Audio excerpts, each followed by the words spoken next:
It was supposed to be a quiet morning, the kind where the air smells like pine. The lake ripples softly, and the only sound you hear is the crunch of gravel under your boots. My wife had just moved into our small cabin for a few weeks while she worked remotely, a peaceful change from the city chaos. We thought it would be a calm, uneventful time. We were wrong. We'd barely unpacked her laptop before the trouble began.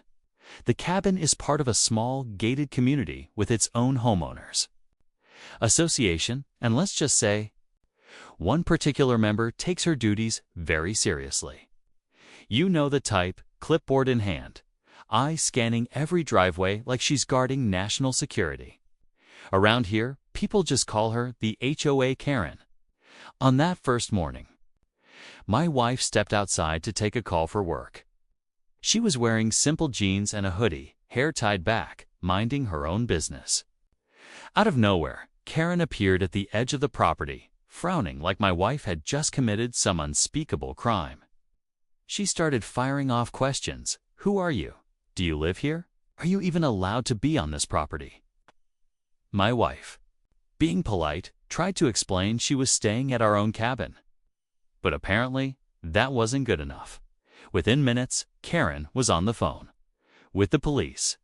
I watched from the porch, stunned, as she paced back and forth, pointing toward the cabin, talking fast like she was reporting a break-in. My wife just stood there calmly, letting her finish. The patrol car rolled in not long after. Lights flashing against the trees, Karen marched right up to the officer, ready to make her case. But then, my wife reached into her bag and handed over something small and official. The moment Karen saw it, her face completely changed. Her posture dropped, her voice went quiet, and then, unbelievably, she kneeled. And that's when I realized this day was about to take a very unexpected turn. For a moment, everything went still. Even the officer seemed caught off guard by Karen's sudden change in behavior. Just seconds ago, she'd been brimming with confidence, ready to get my wife removed from the property. Now, she stood there staring at the military ID in my wife's hand, like it had completely flipped the script. The officer gave a respectful nod and glanced at Karen with a look that said, "Well, this is awkward." My wife didn't say much, just tucked the ID back into her bag and crossed her arms. She's not the kind of person who brags about her service. In fact, most people wouldn't even know she's in the military unless it came up. But in that instant, her quiet presence said more than any argument could. Karen, however, wasn't about to walk away without some sort of explanation. She started muttering about community, safety, and strangers while avoiding eye contact. It was strange, almost like she wasn't just embarrassed, but actually nervous. I couldn't help wondering if this was really about rules, or if something else was going on. The truth is, our cabin had always been in a bit of an odd spot with the HOA.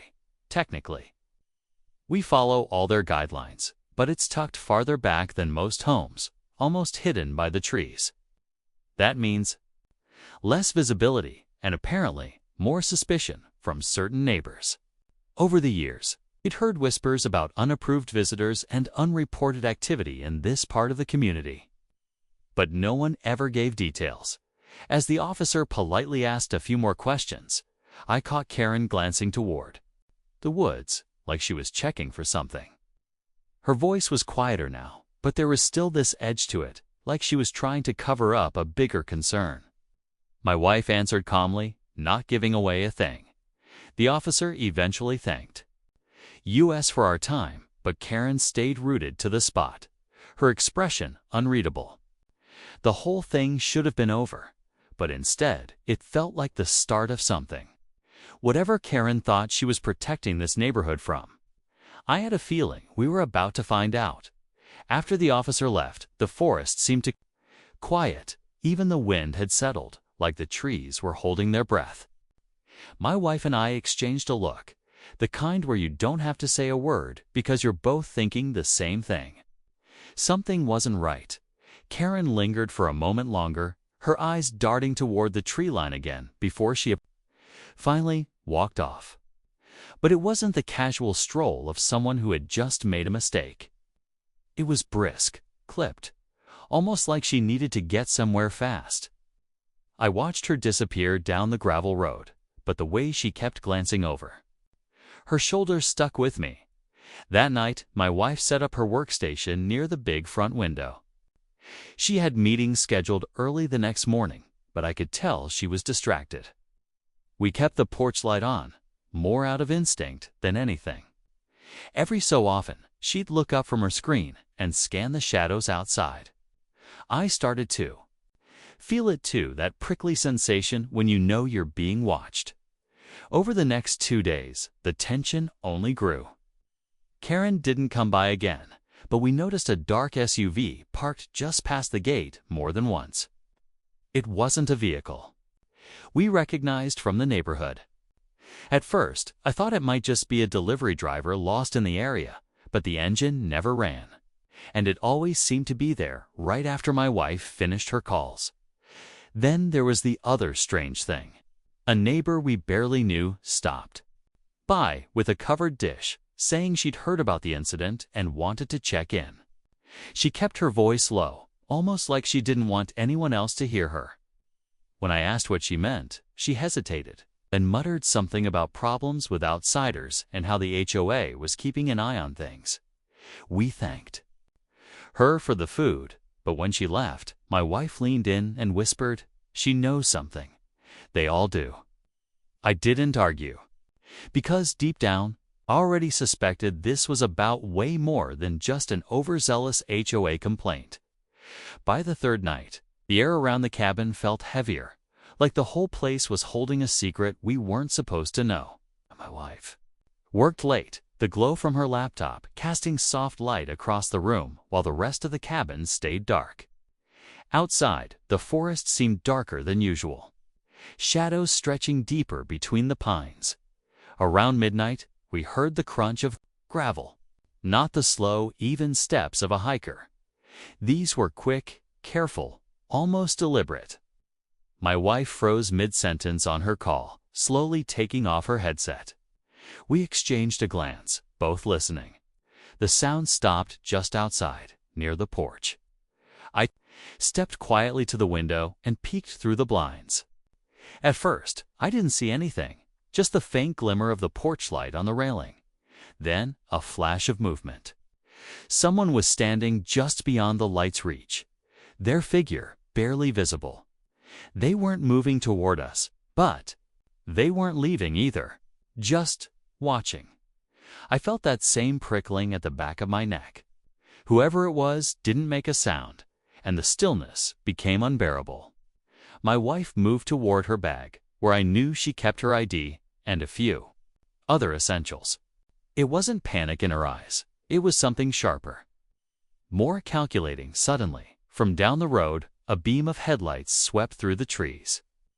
A vehicle slowed near the driveway, the same dark SUV we'd seen before. Its engine idled low, almost blending with the hum of the crickets. The figure in the shadows took a step back, glancing toward the road as if deciding whether to approach or vanish into the woods. Then, another sound, faint but unmistakable, the click of a handheld radio. My wife's gaze snapped toward the noise, her voice low. "They're not here for nothing. This is coordinated." My pulse was racing now. Whoever these people were, they weren't just curious neighbors or lost drivers. And as the SUV's lights went out, plunging the road into darkness, I knew whatever was coming next was going to push this night to its breaking point. The darkness outside felt thicker now, swallowing the outlines of the trees and the faint glimmer of the gravel road. My wife didn't move from her spot near the window, her eyes fixed on where the SUV had just disappeared. I could feel her mind working, scanning possibilities, piecing together what little we knew. Then, from somewhere deeper in the woods, a dim light flickered, not a flashlight beam, but something softer. Like a lantern swaying in the distance, it was moving slowly, weaving between the trees. Whoever held it wasn't heading toward the main road, but toward the backside of our property, the part the HOA always insisted was off-limits for repairs or construction. I'd never questioned it before, but now, that invisible line felt like the center of whatever was happening here. My wife reached for her phone. But before she could dial, another sound cut through the stillness. The distinct crunch of multiple pryings. A distinct crunch of multiple footsteps, not just one person this time. At least 3, maybe 4. They weren't talking, but there was a quiet rhythm to the movement. Like they were following some kind of plan then. Without warning, the porch light flickered once, twice, and went out completely. The cabin was plunged into darkness. The hum of the refrigerator falling silent a second later. Power cut. My wife's jaw tightened. "That's not an outage," she said quietly. "That's them." A shadow moved quickly across the yard, too fast to get a good look, but close. Enough that I knew they were inside the property line. My heart pounded, the silence pressing in from all sides. That's when we heard it. The faint creak of the back gate opening. The one we always kept chained. I turned toward my wife, ready to move, but she was already on her feet. Her voice, low and firm. "We're not dealing with the HOA anymore. This is something else entirely." In that moment, the air seemed to shift, carrying with it the realities.